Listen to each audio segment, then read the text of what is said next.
5 మంది, సోమవీర్రాజు గారు కూడా ఇప్పుడే వచ్చి నామినేషన్ ఫైల్ చేశారు బీజేపీ తరఫున.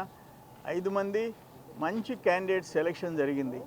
ఇక్కడ బీద రవిచంద్ర జిల్లా పార్టీ అధ్యక్షుడిగా 2012 నుంచి 20 వరకు జిల్లా పార్టీ అధ్యక్షుడిగా, రాష్ట్ర జాతీయ పార్టీ ప్రధాన కార్యదర్శిగా, యువత అధ్యక్షుడిగా, అంతకుముందు ఎమ్మెల్సీగా పనిచేశారు. వాళ్ళ సోదరుడు బీద మస్తాన్ రావు గారు రాజ్యసభ సభ్యుడు రాజీనామా చేయటం, రావటం, మళ్ళీ ఎలక్ట్ కావటం, అంతకుముందు ఎమ్మెల్యేలుగా తెలుగుదేశంలో పనిచేయటం. అటువంటి హార్డ్ వర్కింగ్ లీడర్ బీద రవిచంద్రకి ఇవ్వటం. అట్లే బీటీ నాయుడు గారు ఎమ్మెల్సీగా ఉన్నారు, మళ్ళీ ఇప్పుడు ఎమ్మెల్సీ అయినారు, ఆయన కంటిన్యూ అవుతున్నారు.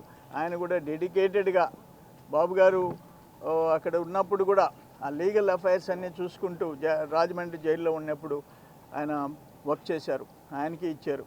ఇంకా గ్రీష్మ, కావలి గ్రీష్మ ప్రతిభాభారతి గారి కుమార్తె, చదువు విద్యావంతురాలు, వెరీ డాషింగ్ హీరోయిన్ ఆమె పొలిటికల్గా. ఆ అమ్మాయి కూడా రావటం నిజంగా మా అందరికీ చాలా సంతోషంగా ఉంది. సోమవీర్రాజు గారి గురించి మీకు చెప్పబడలేదు, ఆంధ్రప్రదేశ్ బీజేపీ అధ్యక్షులుగా పనిచేసినారు. నాగబాబు గారు పవన్ కళ్యాణ్ గారి సోదరులు, చిరంజీవి గారి సోదరులు, ఒక మంచి వ్యక్తి, నాన్ కాంట్రవర్షియల్. ఆయన ఈరోజు ఎమ్మెల్సీగా అయినారు.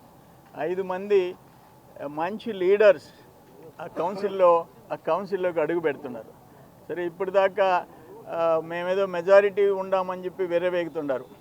మీకు కౌంటర్ నాయకులందరూ కూడా ఎంటర్ అవుతున్నారు. ఇక నుంచి మీకు సీను మారుతుంది. ఏదేమైనా పార్టీ అంటే యాస్పిరెంట్స్, ఎలిజిబుల్ లీడర్స్ దాదాపు 1 డజన్ పైన ఉండారు. కానీ సెలక్షన్ తెలుగుదేశంలో 3కే ఇవ్వాల్సి వచ్చింది. వాళ్ళందరూ అర్హులు ఉన్నారు, కష్టపడిన నాయకులు ఉన్నారు, సీనియర్ నాయకులు ఉన్నారు. వాళ్ళందరికీ కూడా ఏదో ఒక అవకాశం ముఖ్యమంత్రి గారు చంద్రబాబు నాయుడు గారు కల్పిస్తారు. వీళ్ళకి మంచి లీడర్స్ సెలక్షన్ మంచిగా జరిగిందని చెప్పేసి మేము కార్యకర్తలు, పార్టీ అందరూ సంతోషంగా ఉండాలి. ఒకటి కోస్తా ఆంధ్ర, ఉత్తరాంధ్ర, రాయలసీమ 3 రీజియన్స్ కలిసినాయి. బీసీలు, ఎస్సీలు అందరూ అన్నీ కవర్ అయినాయి. థ్యాంక్స్.